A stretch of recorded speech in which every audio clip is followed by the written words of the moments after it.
Good evening. Today we're going to take a look at the book Who is Esau/Edom? And we're going to look at the characteristics of Esau/Edom in modern times. And also we're going to look at the medieval or dark ages. What was Esau? What was his nature like? And so forth. But I say this, not every so-called black person is a Jew or Israelite. Not every so-called Caucasian or white person is an Edomite or a descendant of Esau. And upon looking at this book, this is their information and I'm reading from their sources. So don't get triggered or get into your emotions or your feelings, because in the grand scheme of everything, the world is a stage. We're all actors. We're all playing a small role in the grand schemes of everything. And in this reality, we should come to figure out that the so-called black man, you are the true man. And this is the Truman Show. You can be everything under the sun, but the Most High gave you a birthright, gave you an historical marker or that seed line. And yet the other nations want you to play different archetypes and different characters. So let's begin. Irving, for example, that's where I'm going next. Go ahead. So, just to be clear, we didn't set the terms for Kyrie coming back to the NBA. We had nothing to do with that. Mm-hmm. I was asked if I would meet with him. I said, of course, yes. And I've spoken to members of his family. I've spoken to the ownership and the management of the Nets. I've spoken to the front office of the NBA. I've spoken to the front office of the Players Association. I've spoken to Kyrie's friends. The goal here is to educate people and be helpful. So we got to ask ourselves, who is it that tries to conceal their identity as Edom? The one hated by the Most High, as identified in the scriptures, by claiming to be Israel. The one loved by the Most High. Only one group of people reacts as though the Most High has a hatred for them. That is the Jews, or the Edomite Jews. I think it's so important we never said he should play or not play. We said we had a problem with this film. There lies the issue. If Kyrie Irving was just an average so-called black person with no following, not an influencer, this would not be an issue. We can say the same thing with the Rosa Parks incident back in the civil rights movement. It was all orchestrated. But get back to the point. Why do you suppose the so-called Jews form organizations such as the Anti-Defamation League to monitor and combat hate and to identify hate groups? For an example, the Black Hebrew Israelites or the Nation of Islam and so forth. Would not Esau want to do this? Why is it that it is predominantly so-called Jews who promote the anti-hate laws and other hate crime legislation? If you were Esau-Edom, would you not do the same? Because again, he has a platform, intentional or not. And when he validates it, it's a bit of a challenge. I believe it's a challenge because we're in the age of information. No longer are we sitting by and letting other people just teach and not ask any questions. So now we can go on the internet, we can research books, get different sources, cross-reference and so forth. But it's in our hands. We have the power. So the modern Edomite Jew of today are the main ones who are concentrated with hate and with good reason. They are desperately trying to suppress all hate, even any acts or words that could be construed as causing mental anguish. In response to their role as being the people against whom the Most High has in the nation forever, the so-called Jews have made the concept of hate a taboo. And then when he pushed back, when people tried to educate him, his initial reaction was pushback, and that we also thought was, really problematic. Mm-hmm. But at the end of the day, when Adam Silver says, I met with him and I've never heard him express an anti-Semitic sentiment. When Joe Tsai says, I met with him and I've never heard. When his friends tell me I've met with him and I've never heard. When he says, I'm sorry, I got to do better. That's enough for me. So now we're going to jump into the characteristics of Esau/Edom. No Edomite civilization. We know that anything that's aboriginal denotes the people of color and so forth. As Esau and Jacob grew, their different natural endowments began to be displayed in their dissimilar aptitudes and pursuits. Their way of life was to be a consequence of their inborn characteristics. The Bible describes Esau as being a cunning hunter and man of the field, Genesis chapter 25 and 27. This reveals the nomadic characteristics of Esau as opposed to the more domesticated and home-settled nature of Jacob or Jacob, who will be dwelling in tents or in houses and communities, Genesis chapter 25, verse 27. Fenton says Jacob would be a stayer in tents, thus indicating he would not live a wandering nomadic life, but have a permanent home or land. That means the birthright, right? But a hunter's life is one of uncertainty and hardship, always wandering to and fro, never having a settled existence, like the legendary wandering Jew or the wild man. The Edomites are cursed to be continually roaming the earth without end. The so-called Jew has been a wanderer and nomad nearly all his existence. The greatest extent of a Jewish nation was the Khazar kingdom. Arthur Koestler, speaking of the Khazars, says that they were a nomadic people, and that compared to other nomadic empires, it occupies a intermediary position in size and degree of civilization. Esau's dwelling was to be far away from the fertility of the earth, Genesis chapter 27 and 39. Like the Jew, Esau never had a home in a rich and fertile land. The Edomites' original nation, Mount Seir, was a rocky and calcareous country, and the Most High later made it even more desolate. And we should be aware that the Horites were there first in Mount Seir before the Edomites. So now we're going to look at the origins of the so-called Jews of today. So now we're at page 9, the legacy of Esau, Edom, the origins of the Jews. And it states, many reference and historical sources have unequivocally identified that the bulk of Ashkenazi Jews were derived from a people known as Khazars or Chazars in some texts. The original Jewish Encyclopedia of 1905 revealed that the main stock of Jews came from this Asiatic people known as Chazars or Khazars. Chazars, a people of Turkish origin whose life and history are interwoven with the very beginnings of the history of the Jews of Russia. Historical evidence points to the region of the Urals as the home of the Chazars. You can find this in the Jewish Encyclopedia, Volume 5, 1904, page 41. Number 6, the Jewish Encyclopedia, Volume 4, 1905, page 1. So now we're on page 10, and this map showing the distribution of religions in Europe in the 10th century AD, indicating the extent of the Jews as Khazars from the Jewish Encyclopedia, Volume 4, 1905, page 2. And it states, the Khazars were a nomadic people who had no traces of Hebrewic culture. They had been following a pagan and sex-oriented religion until they had officially embraced Judaism in 740 AD. While rejecting Christianity and Mohammedanism. The Jewish author and historian Arthur Koestler also concludes that the majority of East European Jews, and hence of world Jewry, is of Khazar and not of Semitic origin. In the beginning of this book, he states the large majority of surviving Jews in the world is of Eastern European, and thus perhaps mainly of Khazar origin. If so, this would mean that their ancestors came not from the Jordan, but from the Volga, not from Canaan, but from the Caucasus, and that genetically they are more closely related to the Hun, Uighur, and Magyar tribes than the seed of Abraham, Isaac, and Jacob. Now we're at page 11, and it states, the best historical evidence therefore shows that the Jews are not descended directly from the Israelites of the Bible, but derive much of their ancestry from the Khazars and other people of Turkish Asiatic blood. The Khazars are also of Edomite stock, and both stocks make up the present-day Jews.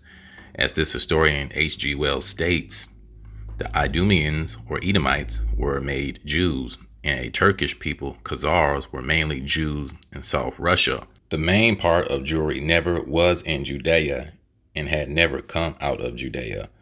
According to the Jewish Encyclopedia, the original stock of the Khazars came from the land of Edom.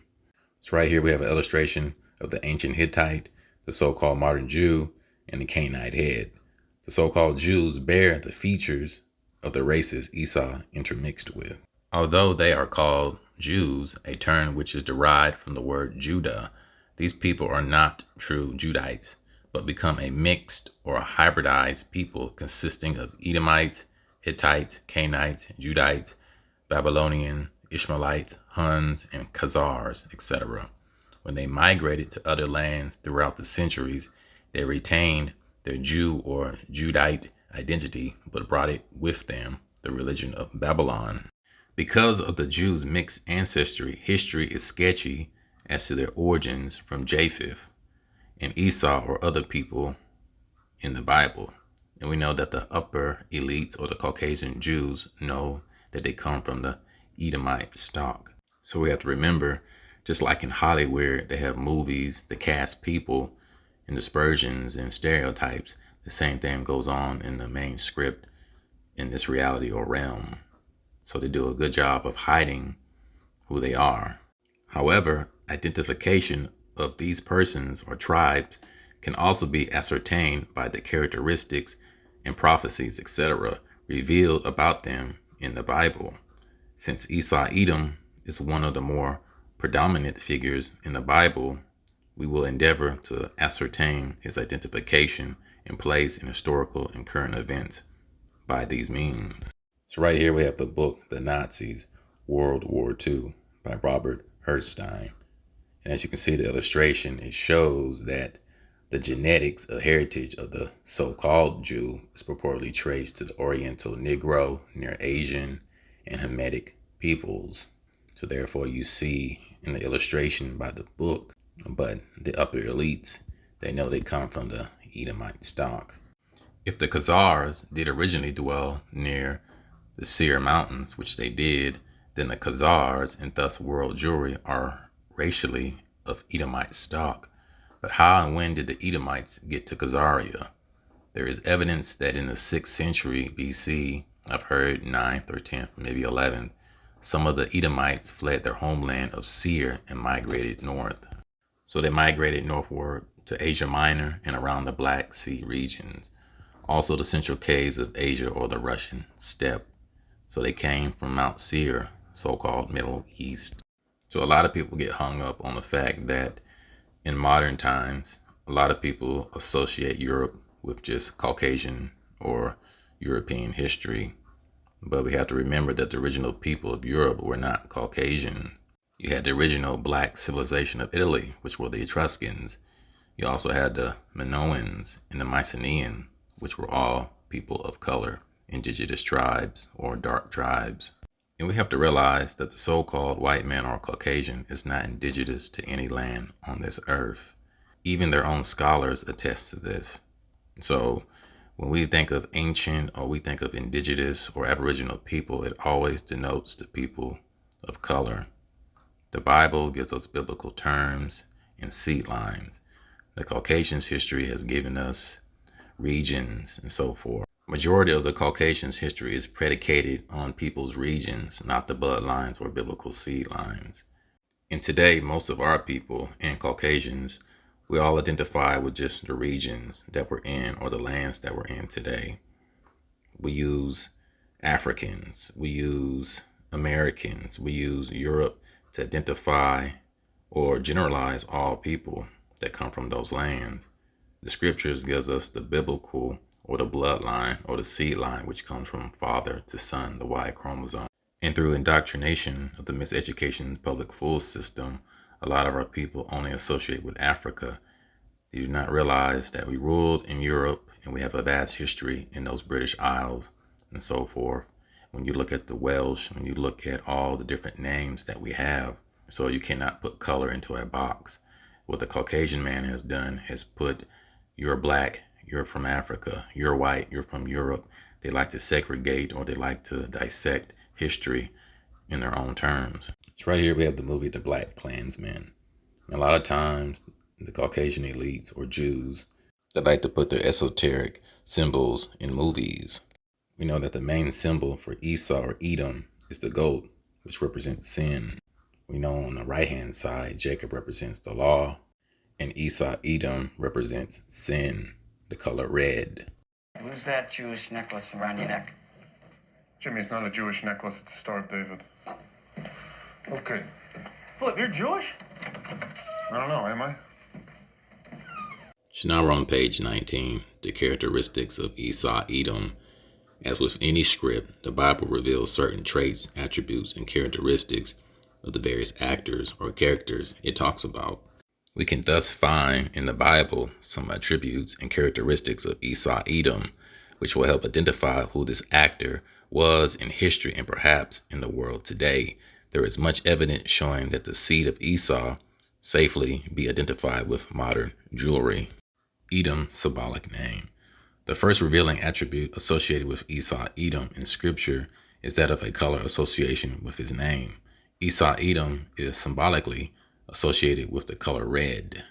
Esau was actually born with this attribute, as is described in the account of his birth. In the first, Esau came out red and all over like a hairy garment, and they called his name Esau. So now we're going to look up the word hirsute, and it states hairy. I repeat, hairy. 1620s from Latin hirsutus, rough, shaggy, bristly, figuratively rude, unpolished, related to hirtus, shaggy, and possibly to horror, to bristle with fear. So let's read it again. In the first, Esau came out red all over like a hirsute garment, and they called his name Esau. Or we could say all over like a shaggy garment, which means excessive body hair. Here we find that Esau had the physical attribute of being red and hairy, or hirsute, or shaggy, or of goat hair, which is contrasted with Jacob's appearance, who was a plain man. Genesis chapter 25, verse 27. Now we're at Genesis chapter 27, verse 11 and 16. And Jacob, or Jacob, said to Rebekah, his mother, "Behold, Esau, my brother, is a hairy man, or shaggy man, or hirsute. And she put the skins of the kids of the goats upon his hands and upon the smooth of his neck." So in the outline biblical usage, adjective number 1, hairy, masculine noun, he-goat or buck. A sacrificial animal. B, Sair, may refer to a demon-possessed goat like the swine of the Gadara.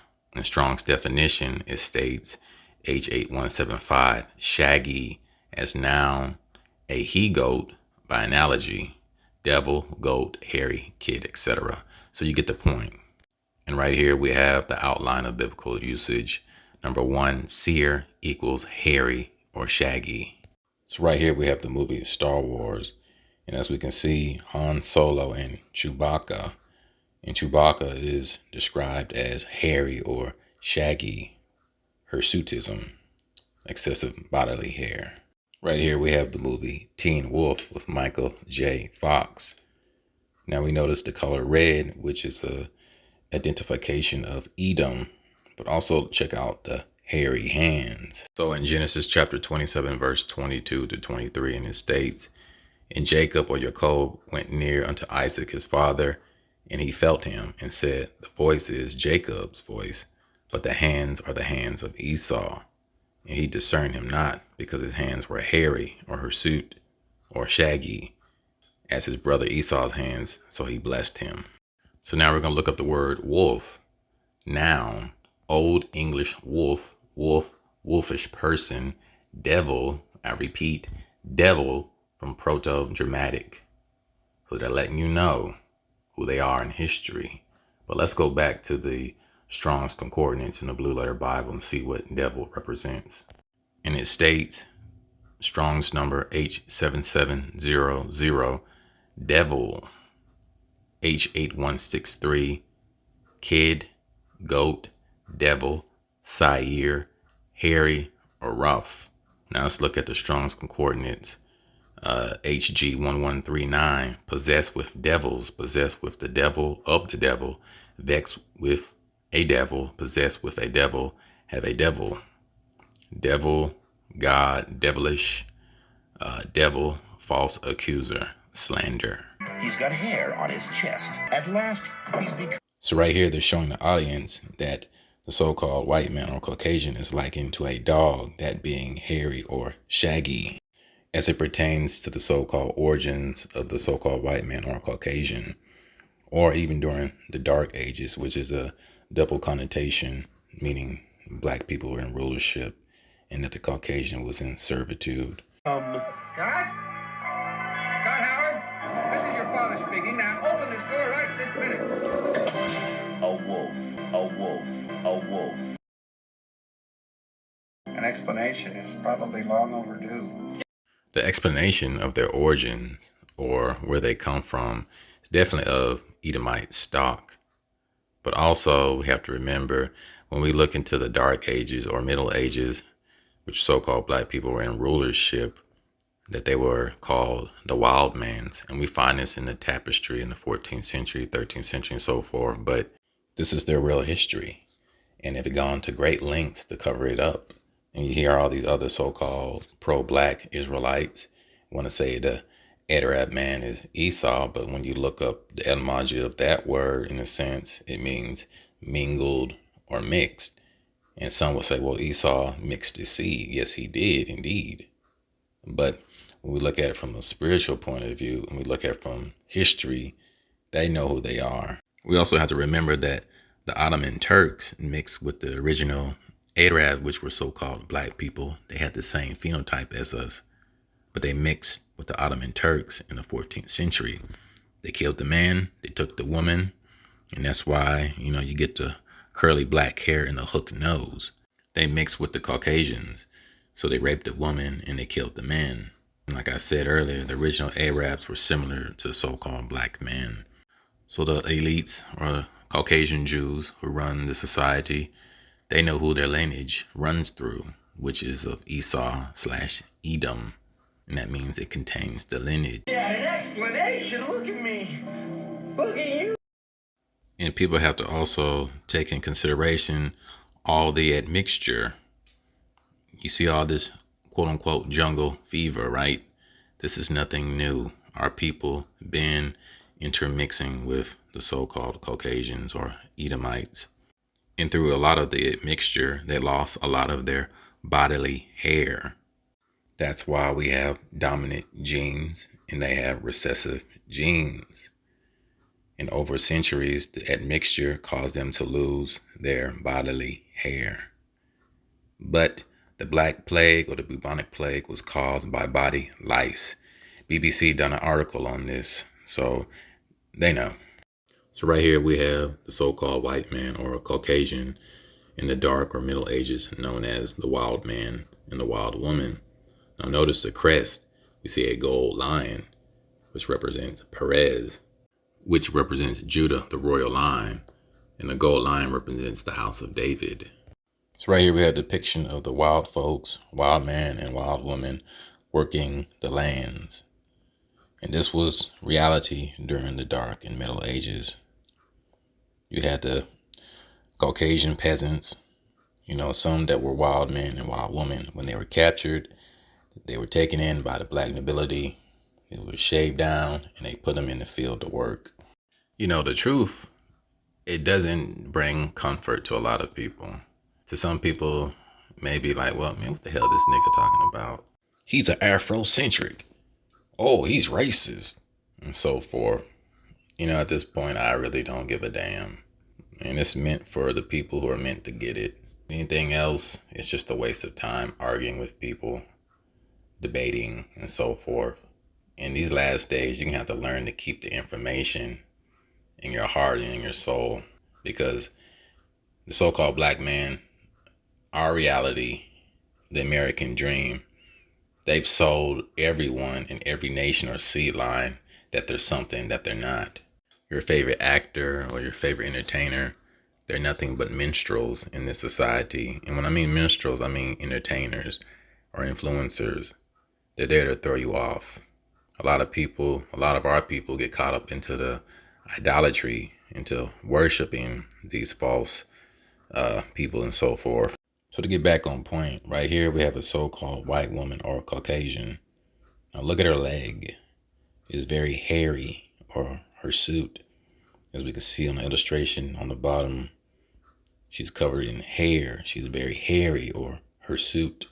And this is what the so-called white woman was depicted in the Dark or Middle Ages. She was the bed wench. So right here we have a picture from 1461 in Germany from the Ashmolean Museum, Oxford. Now look how the so-called Caucasian or white man or Edomite is depicted, hirsute and hairy all over in his bestial state. Knew about this and you didn't tell me? I was hoping I wouldn't have to. Sometimes it skips a generation. I was hoping it would pass you by. So now we're going to go to the book, The Wild Man, Medieval Myth and Symbolism. And we know that their origins is not a myth, by Timothy Husband.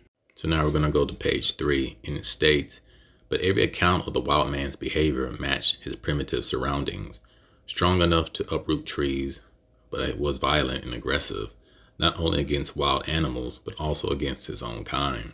His brutish, continuous nature expressed itself in a natural combativeness against which neither beast nor man was equal, though his club, and sometimes only his bare hands, was his only weapon.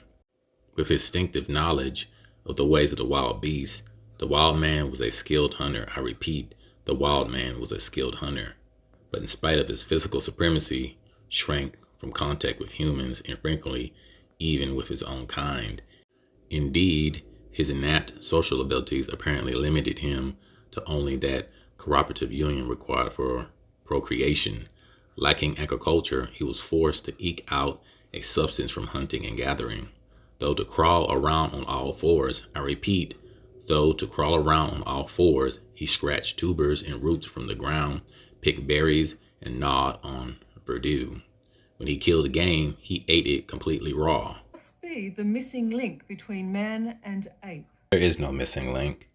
The ape metaphorically is denoting to the so-called black man. Okay? That's why they made the movie Planet of the Apes. When we look at Darwin's theory of evolution, the ape represents the so-called black man. A lot of them come from us, okay, which we get the recessive and we get the dominant gene. But these idiots out here talking about the missing link, there is no missing link. The Holy Grail scientists have sought for generations. They're living, breathing men and women, but they walk on all fours, just as we did 4 million years ago. So I don't believe in the 4 million years ago per se, but I do believe that they, not all humans, crawled around on all fours, and that the so-called blacks or blacks of nobility taught them how to be civilized. There's hints and notions to this in the Planet of the Apes series, especially the ones with Charles Heston. Also in the trilogy of Rise of the Planet of the Apes, Dawn of the Planet of the Apes, and War of the Planet of the Apes, which denotes to us having rulership over the whole earth and them being terrified. And until this film was shot, they were hidden away, unseen by the outside world. A remote village in Turkey. Here, hidden from the world, lives an extraordinary family. A family whose very existence could rewrite the evolution textbooks. I was really fascinated. You know, here are humans doing things that they're not meant to be doing. Sir, your ancestors were doing that. So let's not jump on the bandwagon of we're so sophisticated and we're intelligent. It wasn't that long ago, crawling on all fours, in caves, incest, cannibalism, and so forth.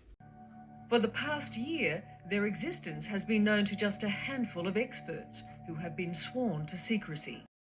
I would say it's a secrecy to the masses of people, but to the people who delve into, certain taboo topics, they know this.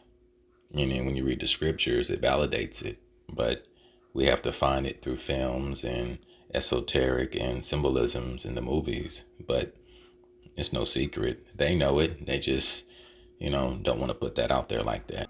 When I heard of it myself, I was intrigued, but nothing prepared me for the reality. Now, finally, the secret can be revealed. The immediate response I had was that I couldn't believe my eyes. I had never expected that even under the most extraordinary scientific fantasy, that modern human beings could return to an animal state. So when you watch Rise of the Planet of the Apes, I believe this movie came out in 2011 or 2012, but he has Alzheimer's, which is the grandfather. And we know that when you have Alzheimer's, you lose your memory and you lose certain functions. The cells deteriorate. In scientific terms, it was the equivalent of finding living, breathing fossils. Human beings who had never made the evolutionary leap of standing upright.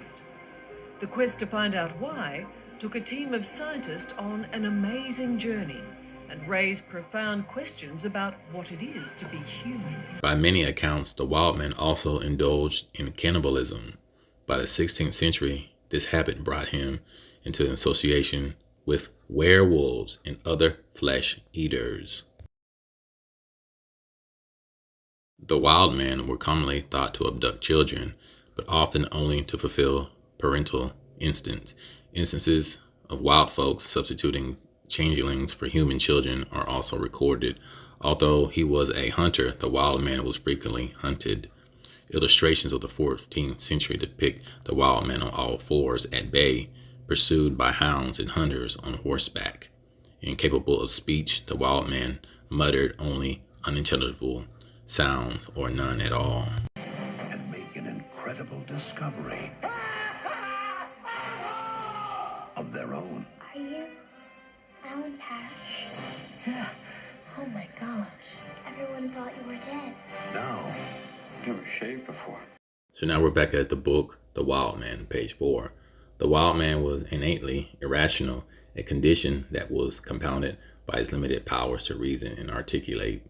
He set up a woodland clamor, ripping out trees by their roots, raving in frustration at the elements, venting rage and fear. In less irrational but equally abandoned moods, he gave full rein to this essential desire.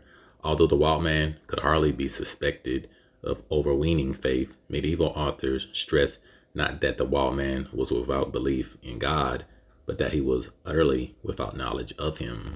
Now, we all should be aware that there were a lot of illiterate people, man and woman, in the days of old.